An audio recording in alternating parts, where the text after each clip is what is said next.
Hi friends, ഇന്ന് കടല വെച്ച് നല്ലൊരു മെഴുക്ക് വരട്ടി ഫ്രൈ തയ്യാറാക്കാം. ഇത് ചോറിനൊപ്പമോ ചപ്പാത്തിക്കൊപ്പമോ സ്നാക്സ് ആയിട്ട് പോലും കഴിക്കാം. അപ്പോൾ നേരെ വീഡിയോയിലേക്ക് പോകാം. This is Aishwarya. Welcome to taste with ice. കടല മെഴുക്ക് വരട്ടി ഫ്രൈക്ക് ആവശ്യമായത് 1.5 കപ്പ് കടല തലേന്നേ കുതിർത്ത് വെച്ച് രാവിലെ നന്നായി കഴുകി കുക്കറിലൊരു 2 വിസിൽ കേട്ട് വേവിച്ച് വെച്ചിരിക്കുന്നതാണ്. കടല വേവിക്കുന്ന സമയം വെള്ളവും ഉപ്പും മാത്രം ഇട്ടാണ് വേവിച്ച് വെച്ചിരിക്കുന്നത്.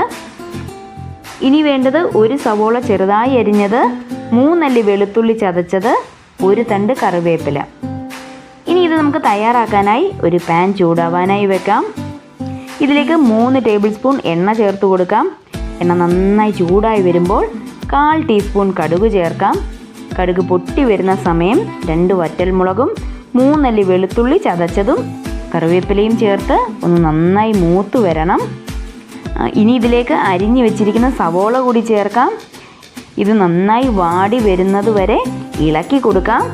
ഇനി ഫ്ലെയിം ലോയിലേക്ക് മാറ്റിയതിന് ശേഷം 1/2 ടീസ്പൂൺ മഞ്ഞൾപ്പൊടി, 1/2 ടീസ്പൂൺ മല്ലിപ്പൊടി, 1/2 ടീസ്പൂൺ മുളക് പൊടി, ഞാൻ ഇവിടെ കാശ്മീരി മുളക് പൊടിയാണ് ചേർത്തിരിക്കുന്നത്, 1/2 ടീസ്പൂൺ മീറ്റ് മസാല അല്ലെങ്കിൽ ഗരം മസാല, ആവശ്യത്തിനുള്ള ഉപ്പും ഇത്രയും ചേർത്ത് പൊടിയുടെ പച്ചമണം മാറുന്നത് വരെ ഇളക്കി കൊടുക്കാം.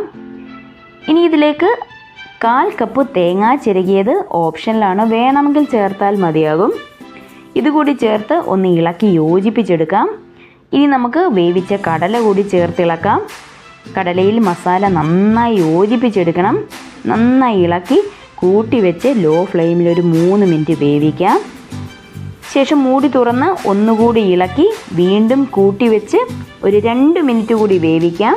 ഇനി തുറന്ന് നന്നായി ഇളക്കി ഈർപ്പം വറ്റിച്ചെടുക്കണം. ഇത്രയായാൽ നമ്മുടെ ടേസ്റ്റിയായ കടല മെഴുക്ക് വരട്ടി ഫ്രൈ തയ്യാറായി.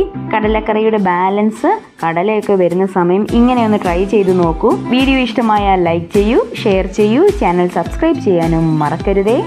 വീണ്ടും കാണാം പുതിയൊരു റെസിപ്പിയുമായി. അതുവരെ ബായ്.